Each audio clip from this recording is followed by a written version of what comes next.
You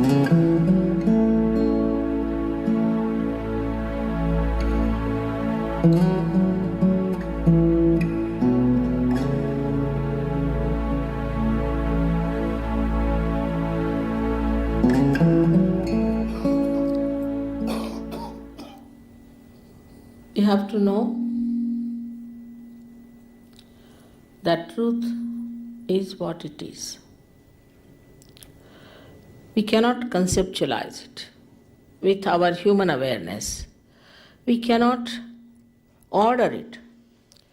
We cannot manipulate it. We cannot organize it.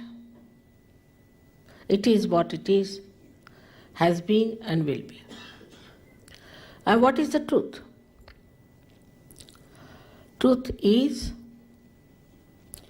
that we are surrounded, or we are penetrated, or we are nourished, looked after and loved by a very subtle energy,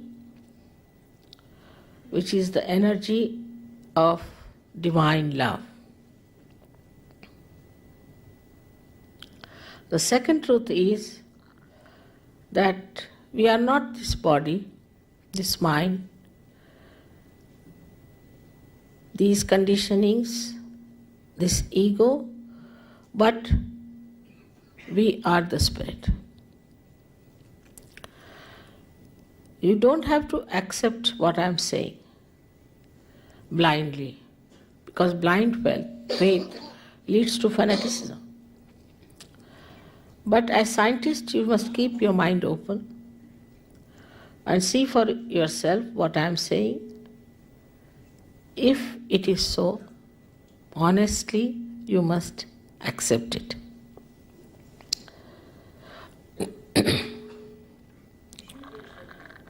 We know so much through science about our civilization, our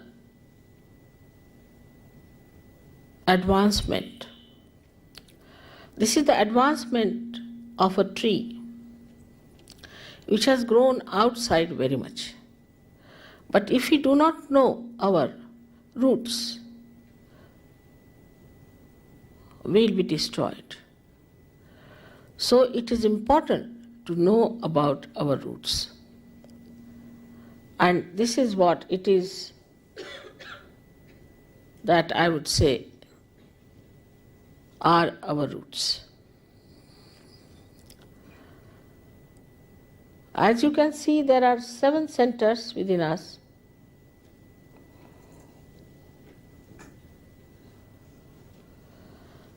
And these subtle centers are placed in the spinal cord and in the brain. These cater to our physical, mental, emotional, and spiritual needs.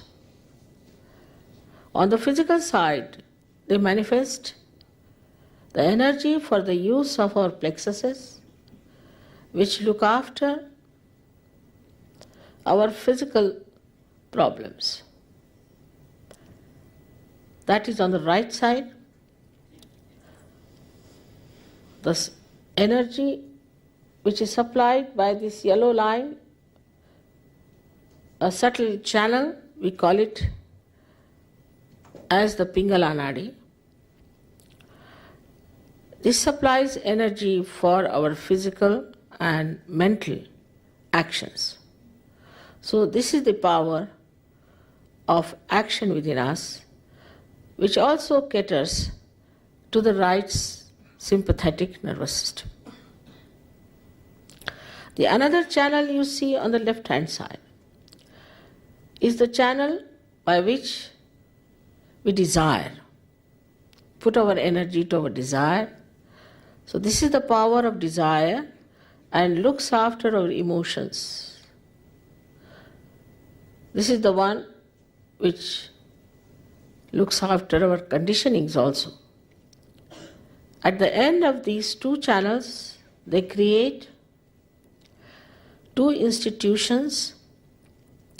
One on the right side crosses over And the yellow balloon that you see is the ego, is the balloon of ego that we have. And the left-hand side one, which conditions our mind, is the balloon of superego. As we start growing in age, by the time we are 12 years of age, these two completely meet and the soft bone in our head becomes completely calcified. Now there's third energy within us, which is in the center. And this central energy is the one which has made us human beings. And these centers are the milestones of our evolution. So now the last jumping is left out. It has reached up to the limbic area. Now, only thing is it has to break through the soft bone on the head and break through that, which is the actualization of baptism. Baptism is not an artificial thing. It is an actualization. But the energy that does it is, we call it sleeping energy, in the triangular bone called as sacrum. That means the Greeks knew that this is a sacred bone, that they called it sacrum. This energy has to rise and break through that fontanelle bone area and connect us to that subtle divine power which we have never felt during human awareness.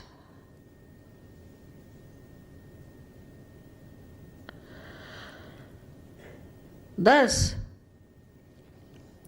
we get connected to this divine power and we start feeling it on our fingertips. It's described in the Quran that at the time of resurrection, your hands will speak and they will give witness against you. That is, you start feeling your own centers. These are 5, 6 and 7 centers, and they indicate what's wrong with you, within yourself. What's the problem?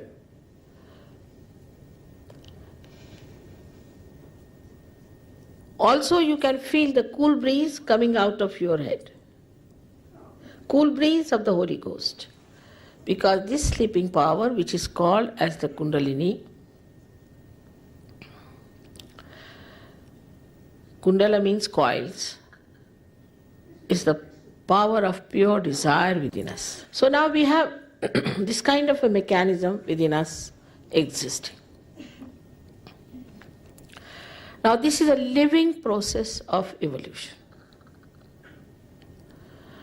And we must understand that we don't pay for living process and we can't even explain it. Because when you take a small little seed and put it in the Mother Earth, it germinates by itself, spontaneously. You don't pay to the Mother Earth anything. And when it germinates, it grows into a tree and produces thousands of seeds. So in that little seed, the map of all the things it was going to create is there. How it works? We never ask this question. We take all the things for granted. We don't even ask the question how this wonderful eye of ours is made like a camera. And that how we are programmed within ourselves like computers. You see, this is the color. You don't have to think about it, it's there. Through our sensory organs, how we find out things, we never question it.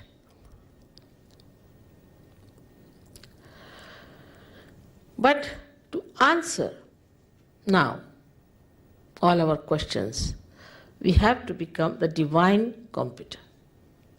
And that's why we have to be connected to the mains, I call them, as the people who are self-realized, the people who have got their spirit in their attention.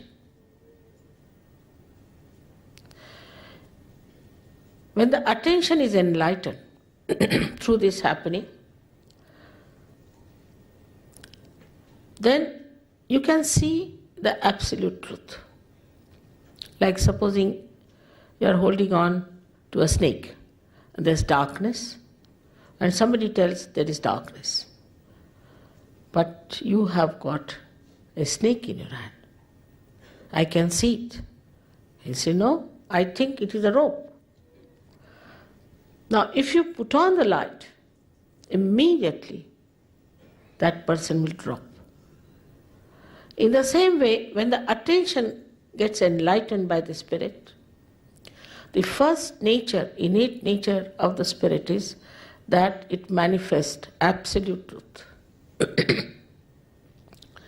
You immediately become so empowered that you give up all those habits which are destructive to your life. Immediately. I've seen people giving up drugs overnight in London. Alcoholism, all kinds of things. I was amazed the way it's working. It's your own power within you. It's just there. It's existing. There's no obligation of any kind. It's just one enlightened candle can enlighten another candle. That's how it works. Every religion has said that you seek yourself. So there was nothing wrong with all the prophets, incarnations, all the saints. They all said the same thing. But we have missed the point. Everything has become either money-oriented or is an intellectual probing. It is through intellectual probing you reach a point where you realize that you have not reached the reality. So what should we do?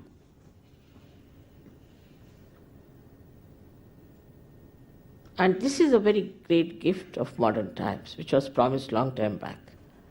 It's described already in our Puranas that at the time, these modern times called as Kali Yuga,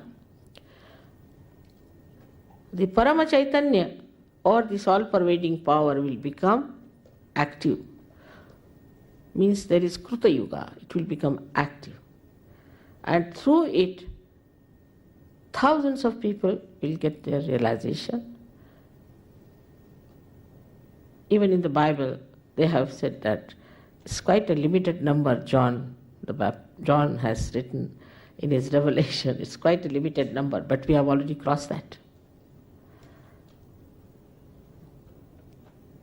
And so many people have to become realized souls. It's very important today, and it's so easy. Sahaja. Saha is with, Ja is born.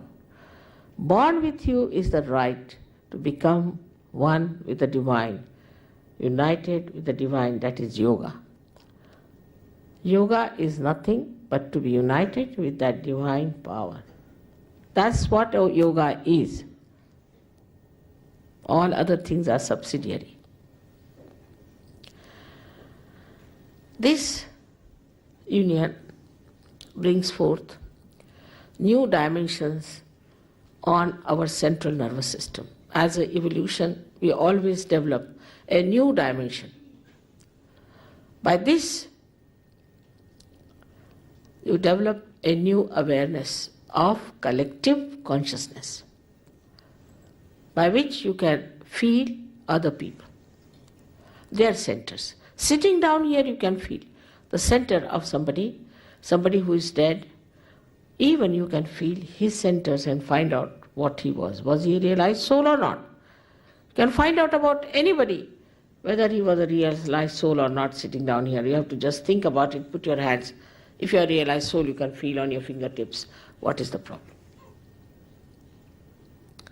And somehow if you know how to correct those problems, you get rid of your own diseases and the diseases of others, your own problems and the problems of others. First you enter into a state of mind which we call as thoughtless awareness. When you cross this center of Agya, that is placed in the optic chiasma, you become thoughtlessly aware. You are aware, but there is no thought. What a blessing it is.